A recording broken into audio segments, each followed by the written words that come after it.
Ang aking mga alaga guys nga karayang mga klaseng mutya sa kalikasan, yung mga gemstone, kay kusog kayo ang ulan, ako silang diligan at ay ba yuluman. Kini bihira lang talaga nga magkakaroon ka nito. Ano yan katong yung uhong mo nabitaw mo buwak sa mga kahoy-kahoy. Mahimong bato. Bato yan. O ikumpara nimo sa mga sinag ng araw, sidlak ng araw tulad nito. Sidlak ng araw yan. Muna yung katong mo tikyop. Ang imong hikapon sa bit ka na nasa dagat makita nimo. Lahi siya ikumpara sa sidlak ng araw. Muna siya bantay butbut.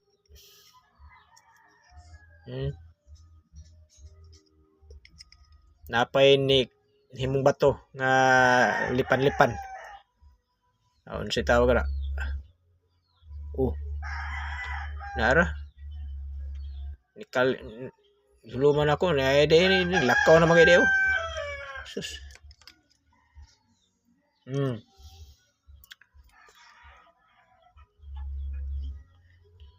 Lahi siyang klase pod. Sila mga klasiha sa bantay butbut.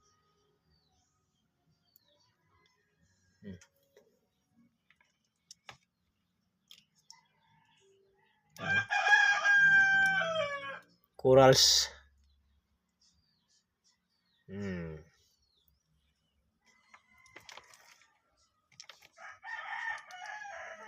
Tara. Batong-bato na talaga. Tara, dako mo na yung sidlak ng araw. Ikumpara nimo sila sa kuan lahi. Magkaiba tulad nito. Iba din siya. Iba yan. At samantalang ito sidlak ng araw. Napakaganda.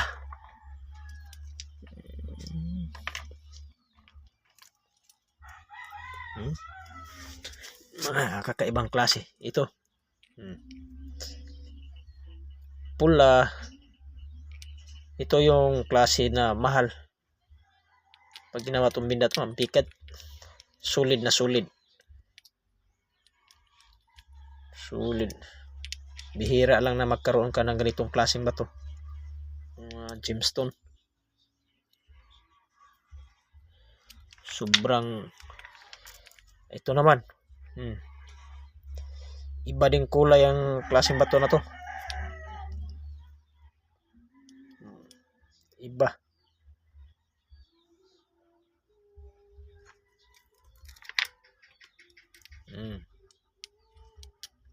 Sobrang solid talaga. Pulang bato.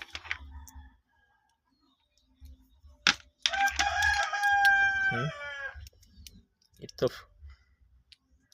Napakasolid.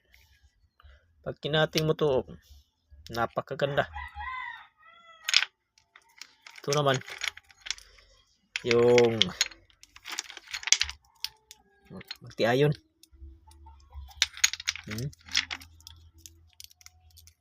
Pag ginaganon mo, iba. Parang lapa-lapa ng tiil, pero nahati siya.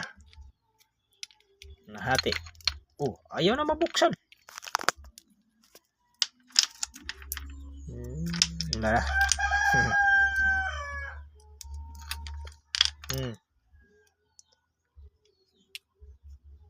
Nahati lang to guys. Siguro nagsumpaki ng mga bato sa kalikasan. Nalaglag lang siya tapos ganito.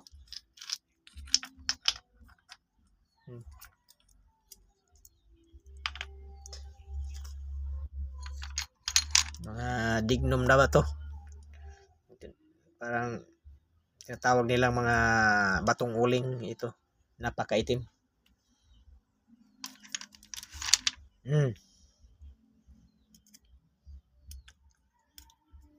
Nag-iba ang kulay.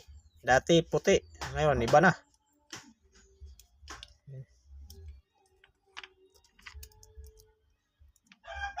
Itim ba to?